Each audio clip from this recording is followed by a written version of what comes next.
Hair. I hate it. I hate it. I hate sculpting it. I hate thinking about it. Sometimes I hate having it. It's no fun. Just a pain.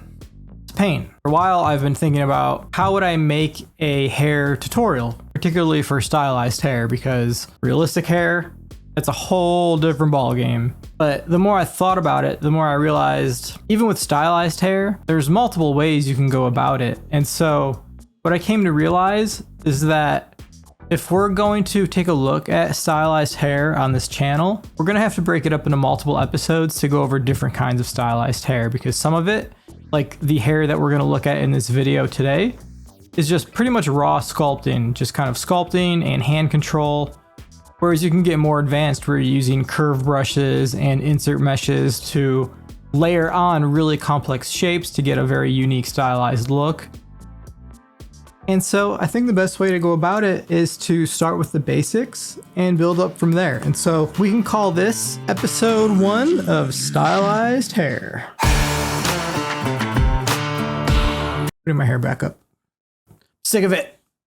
Sick of it. Hey everyone, I'm Eric. The hair that we're going to take a look at in this video is like the foundational, most basic level of stylized hair. That's not to say it's easy. It still takes a lot of practice, but it's the most approachable and the easiest to understand. And this is the kind of hair that you're gonna see in Fortnite, for example. You might see it in Overwatch. You might see it in League of Legends Wild Rift. You might see it in any Fortnite/Overwatch clone. So it's kind of like what some people lovingly call helmet hair, where you're not using alpha cards, you're not using any complex shapes, you're kind of just sculpting on a solid piece of geometry. So that's what we're gonna look at. And then in future videos, we can look at, well, how do you layer onto this? How do you use insert meshes or curve brushes or any number of ways to make more complex stylized hair? And then maybe if this series goes on long enough, maybe we'll even look at how to use alpha cards to create really specific stylized hair. Some examples I've seen recently is some V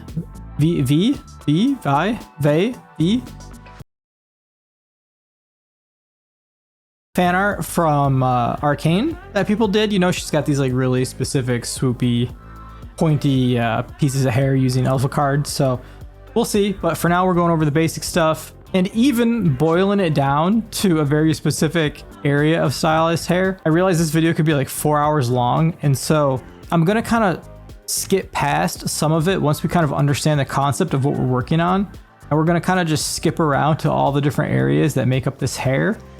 Otherwise, it's going to be way too difficult to go over in one video.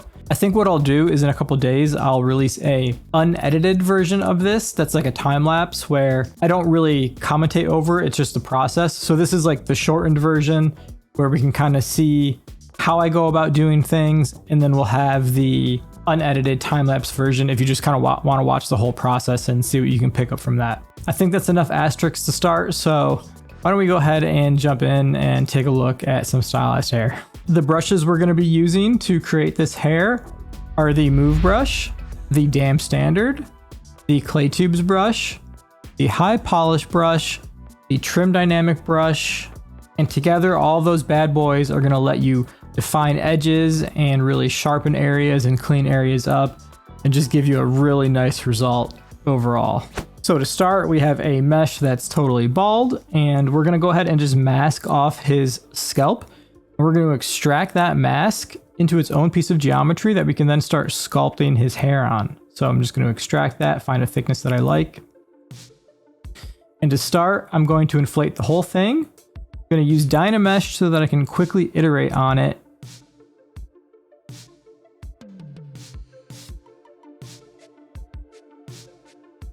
And then I'm going to repeat that process for the eyebrows, the beard, and all the extra little pieces that make up Hanzo's hairstyle.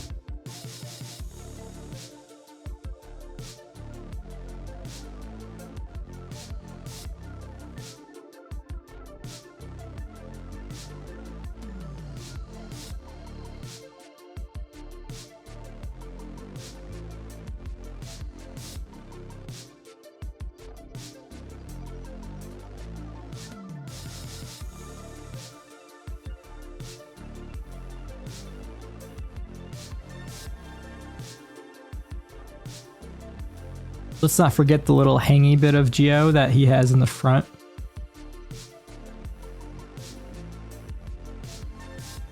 And now whenever you're doing stylized hair, especially like this, like if it's for Fortnite or Overwatch, you're not trying to sculpt every individual strand of hair, right? We're basically trying to encapsulate the overall feeling and gesture of hair without having all that little detail. And so we're trying to sculpt lines and shapes that reinforce the directionality of the hair and the feeling of the hair without getting too detailed.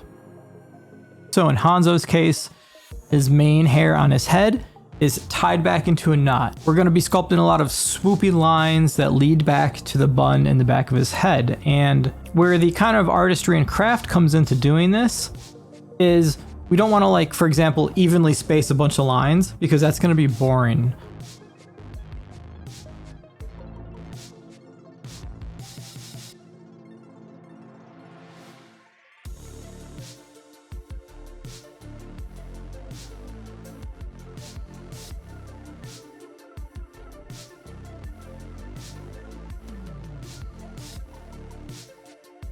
So basically we're trying to kind of space it out so it looks a bit random and unpredictable. And we kind of have like larger unsculpted areas and then maybe a patch of detail and then some unsculpted areas, and kind of try to give it a good level of detail and a level of interest that your eye can kind of look around and see different areas. And it's not all overwhelmingly the same amount of detail.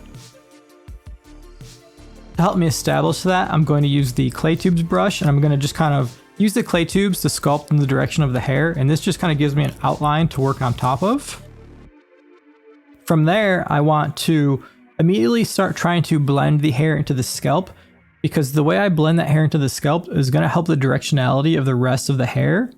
And so I'm going to actually just use the dam standard to push in hair and create these little V shapes. And you'll see at first, when I initially block out the hairline, I found that the little triangles that I was making were very uniform. And this is what you'll see, and this is what you kind of iterate on a lot when you're working on the stylized hair, is trying to break up that uniformity, because when it's too uniform, it's boring and it looks, for lack of a better word, not realistic or not believable. And so you kind of want to have different shapes and sizes that make sense so that you have a lot of different interest that carries the eye around, and you want to look at all the different details, because when it's all the same, it's hard to focus on any one area.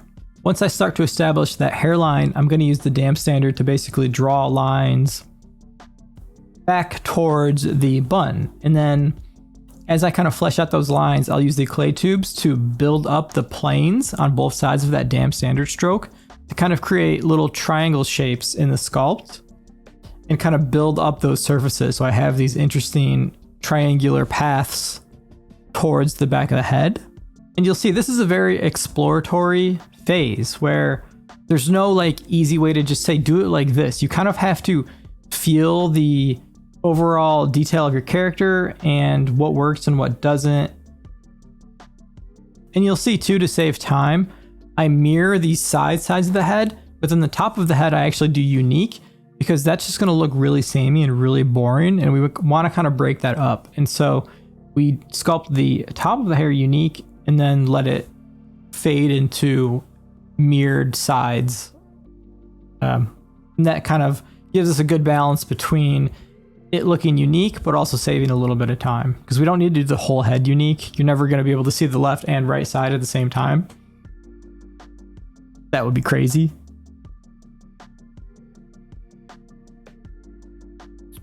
Now this is kind of a really cool detail that I don't like to use everywhere, but I like to use in some key spots to add some interest, so it's not just all lines and it actually has like some different lines and shapes going in different directions.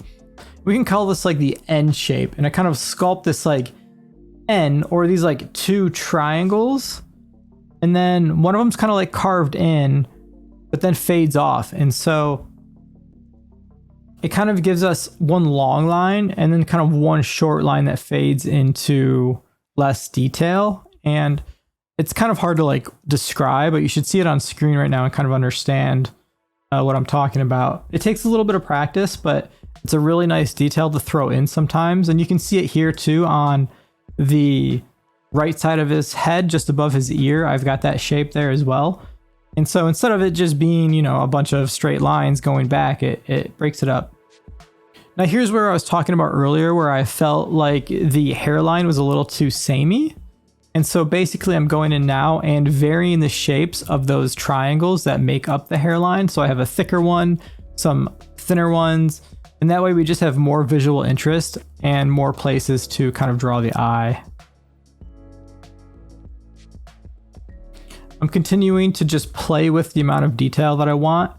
So having some of the lines fade off in the middle and then pick back up towards the end, things like that. And then once I feel like I'm in a place where I'm confident on the overall shape, I go ahead and I Z-remesh it just to get the polygons to flow in the direction of my scalp. And you can always use the Z-remesher guides to help this along. It's not perfect, but this way I don't feel like I'm fighting the geometry at all. I have a mesh whose topology is flowing in the direction that I'm actually sculpting, and it just makes things a little easier.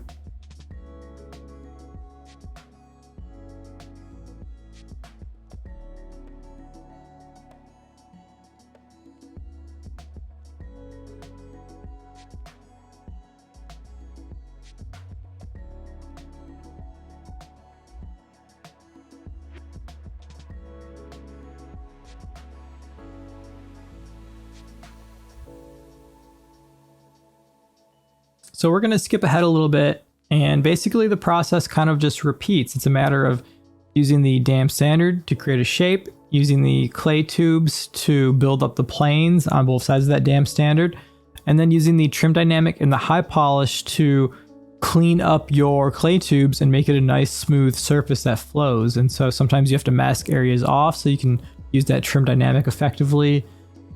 Sometimes you can also run a clay polish in the geometry tab as well. I'll do that once in a while, but really just using those brushes, you know, the dam standard and the clay tubes to block it out, and then the trim dynamic and the high polish to really clean it up and smooth out the surface. And you can see it's not perfect, so it's really up to you how far you want to take it in terms of it being perfect. You can drive yourself crazy trying to get every line perfect with no warbliness and every surface to be perfectly smooth. So be kind to yourself. And sometimes what I'll do to help with that too is I'll build up my mesh and then tear it down. So I'll get it where it's starting to feel really tight and complete, and then I'll get a big soft smooth brush and just lightly smooth everything, and that'll help kind of get rid of some of the warbliness, but it'll also take off all those hard edges I just sculpted. So then you'll have to go back in and retighten up those edges. And sometimes you do this a couple times to kind of just like tighten it up, soften it, tighten it up, soften it. And over time you start to really get rid of all the little imperfections each pass you make on it. And it's definitely not the most time effective way to work, but it does help you get a clean result if you're comfortable working that way. To finish up the main body of hair, it's really just a matter of going through and finding little details that I can really focus on and pop out, and just making sure that nothing feels too samey, and there's lots of little different ways to represent the hair. Moving on to the eyebrows, it's pretty much the same approach. First, I'm trying to get the overall shape and silhouette of the eyebrows, and I'm also using the move tool to pull out kind of the major hair masses that I want to stand out against his skin. And so I thought, hey, maybe I'll have these like 3 little pieces that stick out, and that'll be pretty cool. And then I can use the clay tubes to start blocking in my gestures towards those points. And I think at some point too, I tried to do it on the inside part of the eyebrows. I had these like little points, but I just felt like it didn't work very good, so I ended up not doing that. And you know, this method is a little tricky on thin surfaces like this. You know, you can see that I'm using the dam standard to really create like a wedge shape on the eyebrow, and then using the trim dynamic to clean up on both sides. It's a little tricky, but with enough practice, you can kind of get used to it.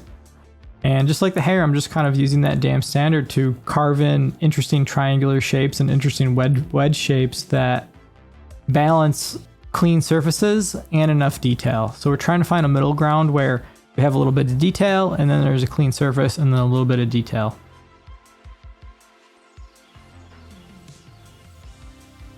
You know, going back to the hair too, you'll see sometimes just having variation in planes. So not actually having any sculpted detail, but just having like a plane and then using the trim dynamic to slightly modify the angle of that plane even creates interesting results that could be pretty cool. I had that on the back of the head a little bit, we might see. Here's using that kind of N shape again in the middle of the eyebrow. You know, see it just kind of like carving in, so you have those two triangle shapes. And you know, basically it gives you a break in the angles of the planes. And I really like this detail. You don't want to overuse it, but it really kind of helps sell your stylized hair when used effectively.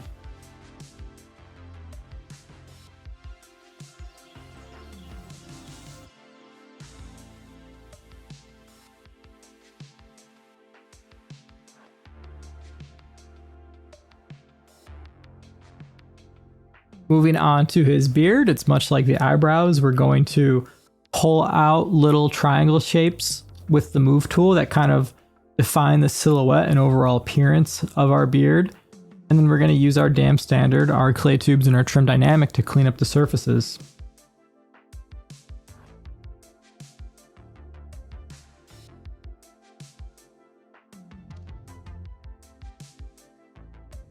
This is really like a feeling thing. It's like, how many of these little pieces do we pull out? You know, you kind of just want to feel what's a good amount of detail for your character, and you kind of can use your face, and you know, obviously you have an overall vision in mind for the character you're creating. And so, you know, sometimes if you're trying to go like stylized realism, for lack of a better word, you might have a lot of little pieces pulled out, and this might be a very intense process. Or you're going very, very, very simple, and you might have none or just one. And so you'll see throughout my process, I'm kind of searching for what's right. Sometimes I overdo it and then I go back, or sometimes I didn't add enough and so I add more. And so, you know, it's never set in stone. And the best thing to learn as an artist is don't be afraid to destroy something you made if it doesn't feel right. Like, so many times, especially early in my art journey, and I mean, even still, this stuff takes a lot of time. And so, you know, you do something and you look at it and you can feel it in your heart of hearts that something's just not right. You're like, something's just not feeling quite how I want it to feel. But you know how much time it took. So you're like, don't want to do it again. But I promise you, if you just decide, hey, let me go back and give this another shot, you're probably going to do it faster and better and have a better result than what you had before. So don't worry about breaking stuff down and trying it again. It's only going to make you better in the long term.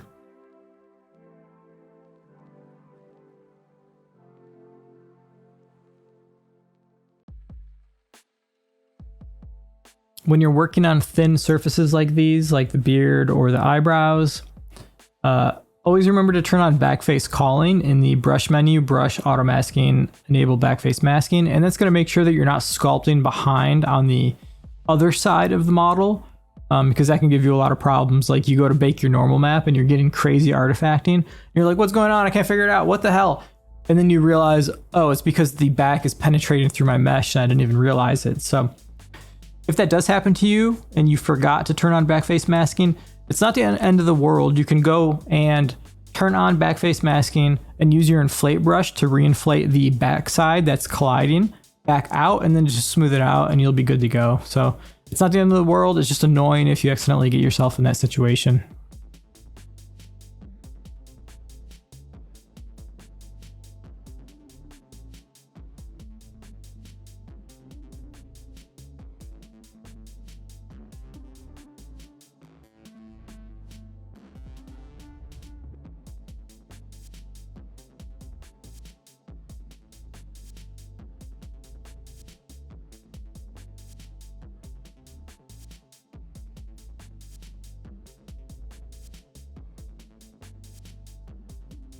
We're not going to worry too much about the underside of his beard because it's not really an area you're ever going to see.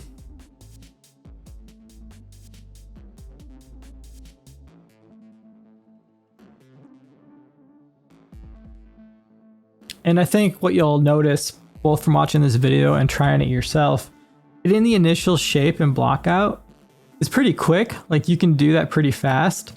The time consuming part is the cleanup, is that using the trim dynamic, using the high polish, and trying to get those surfaces as clean as possible, it can be tough. And a lot of times you're fighting yourself. Like you'll see I'll use the damn standard to carve in a crevice, but then it gives you kind of a tiny little valley from your stroke, and so you kind of got to smooth both sides of it to blend it appropriately. And yeah, it just, you know, it just takes time. For his side flares, I thought about creating like an insert mesh or a curve brush, but then I realized, you know, he's only got like 4 or 5 pieces that kind of come off his sideburns there. And so I decided to just model a piece that I would duplicate a bunch of times and then I could sculpt on it. So I'm just making a very simple kind of potato wedge shape that I can duplicate using just some basic Z modeler functions.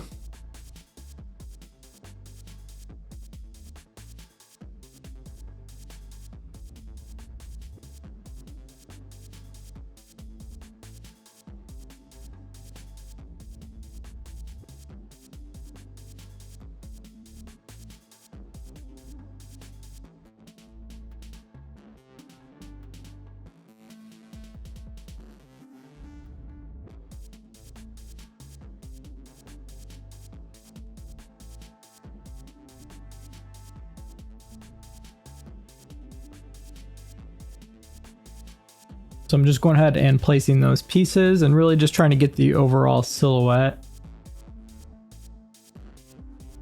You know, they're not permanent by any means. Like I end up later on in the video actually taking these and moving them up using the transpose multiple feature, which is pretty cool. But yeah, we just wanted to get them in place so we could start sculpting on something. And I decided to do them as separate pieces because it just seemed like it would be a pain in the ass to try to sculpt all those complex wedge shapes all as one mesh. It just seemed like it would be a lot of heartache to try to get good tight separation between the pieces. So that's why I decided to just have multiple subtools.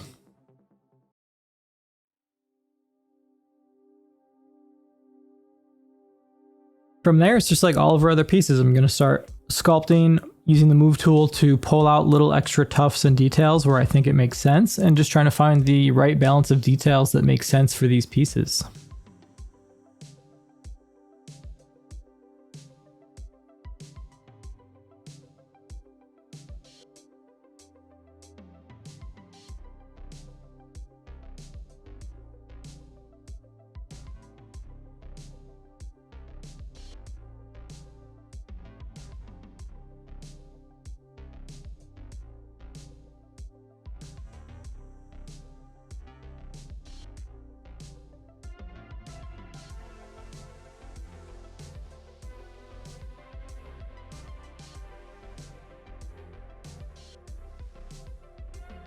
I actually found these to be rather challenging, trying to get like the right balance of detail and the right shape. It was kind of hard to make them flow, but after enough pushing and pulling and messing around with them, I found something that I think made sense.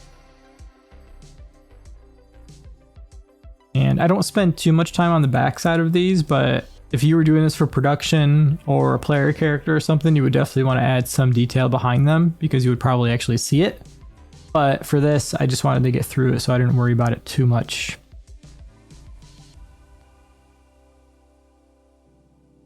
And remember, when you're actively working on multiple subtools like this and you're jumping between them, you can alt click to just select one instead of like having to find it in the subtool menu. So I'm alt clicking between them very often to kind of sculpt on one, jump to the other one, sculpt on a little bit, jump to another one, and just kind of getting through the details on each one.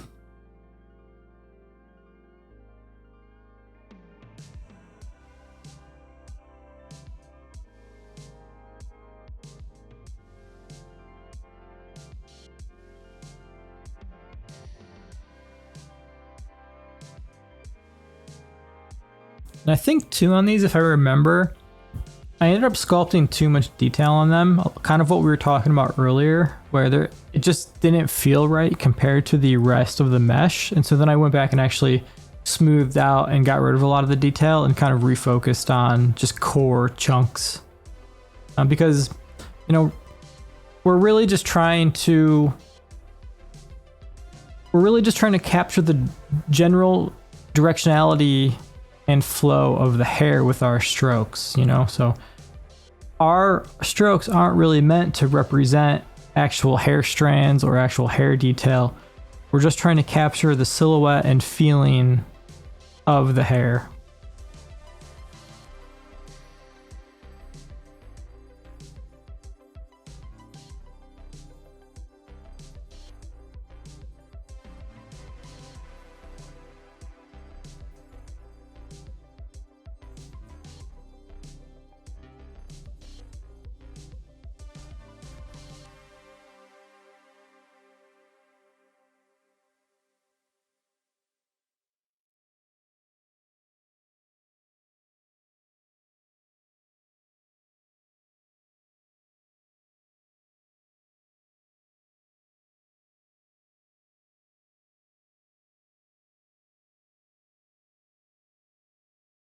The top knot of the hair I did very similar to the sideburns. I basically just made kind of a chunky wedge piece that I could duplicate a bunch of times, and I'm just going to keep it simple because we're going to have to modify it a lot after the fact anyways. And so basically just taking that bad boy and placing it around, just kind of placing it around in a rough circle to get the overall shape of his top knot. And then I'll kind of like bend them and curve them and add more edge loops if I need to kind of get the shape that I want with those. But, you know, just trying to get a good silhouette when looking at them from the front and the side and just the shape overall.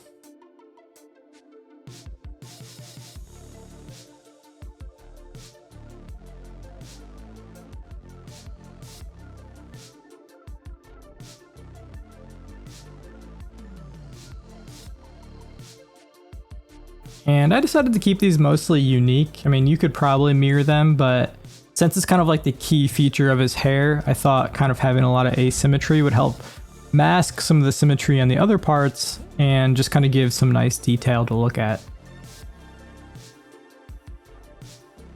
So I think it's important on these to really get the overall shape first. And then once you kind of have a shape that you're comfortable with, you can go in using your key brushes to start sculpting and getting a nice kind of gesture of the hair.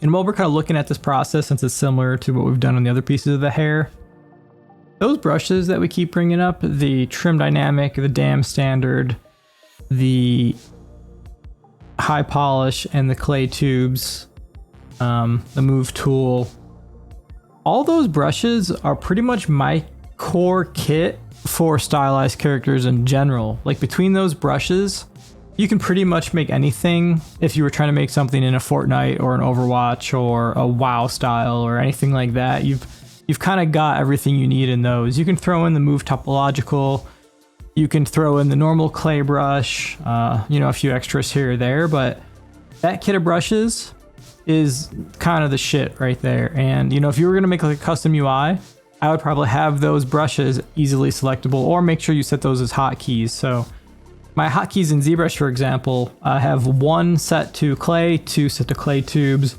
3 is standard, 4 is Dam Standard, 5 is Move, 6 is Trim Dynamic, 7 is Inflate, 8 is the High Polish, and then 9 is Z Modeler. So those are like my most used brushes, and then if I need a specific brush beyond that, I'll go into the menu. But yeah, those are kind of like the key. That's the key set. That's the shit. That's where it's at. Yeah, I'm kind of basically using that Dam Standard to carve in shapes that kind of represent the flow of the hair on these and make them interesting, and kind of try to break up the shape so they don't just look like big wedges. They look like they have a lot of interesting surface changes and a lot of interesting angles, so that way they bring a lot to the overall feeling and design. I end up too adding a few more just to kind of fill in the back, because I thought just kind of having the outer circle of the bun would be enough, but it just felt hollow, so I did end up adding 1 or 2 more in there just to kind of really fill it out.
The last piece is obviously that loose bit of hair that falls over the front of his face, and I really just kind of took the one shape and then shrunk it down, duplicated it, shrunk it down, and dynameshed it together so it had kind of like 2 chunks. And just like the beard or the eyebrows, I just used the damn standard to outline shapes, and then used the trim dynamic to really clean it up and polish it off. And kind of a tricky shape.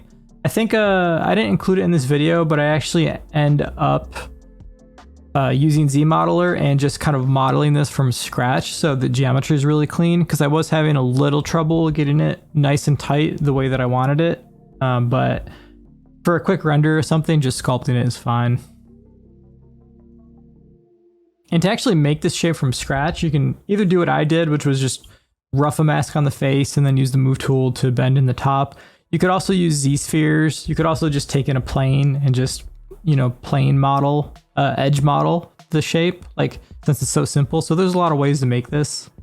So don't be afraid to just use what feels comfortable to you.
Last little bits of detail, I wanted to kind of have a bit of blending between the beard and the sideburns, and so I came up with these kind of diamondy shapes to place. And at first I had them very uniform, like I just made one and duplicated it, and it looked awful. And so I did end up spending quite a bit of time just playing with what I felt like would work for these, and it ended up kind of being a combination of really thin boomerang shaped ones with some of those thicker ones, and then really making sure that the spacing between them wasn't uniform, making sure that some of them were close together, some of them were further apart, and making sure that there was a really good kind of randomness, because as soon as it looked too samey, the illusion kind of fell apart.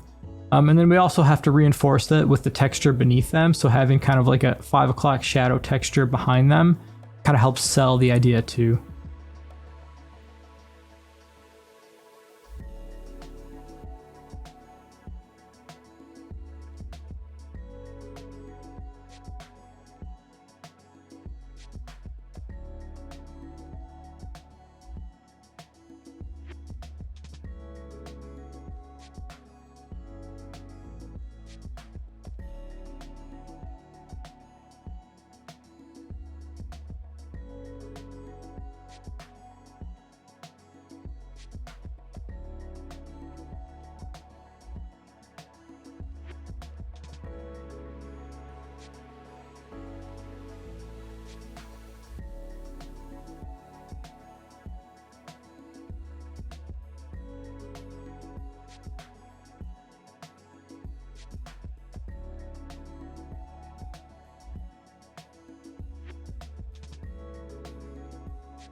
And I did ultimately end up playing around a bit with the top knot, adding some smaller pieces, like really small trims, just to kind of even break up those larger chunks. That's kind of like a stylistic preference. You know, if you're trying to be very poly mindful, you might not want to add those, but you know, if you're just trying to make something that looks cool, add in a few more smaller thin pieces in between those larger chunks could just kind of add a lot of visual interest and a lot of variety that would kind of set it off and make it look really cool.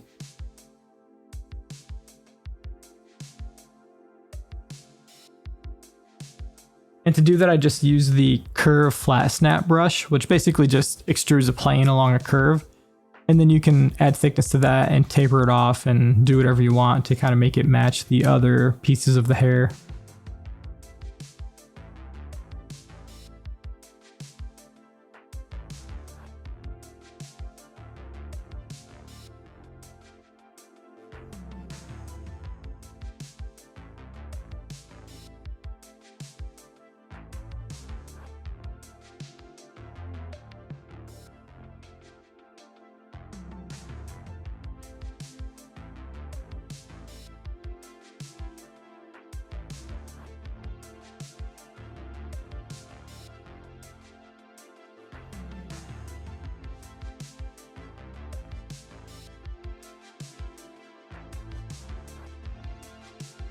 Yeah, so I think that wraps it up.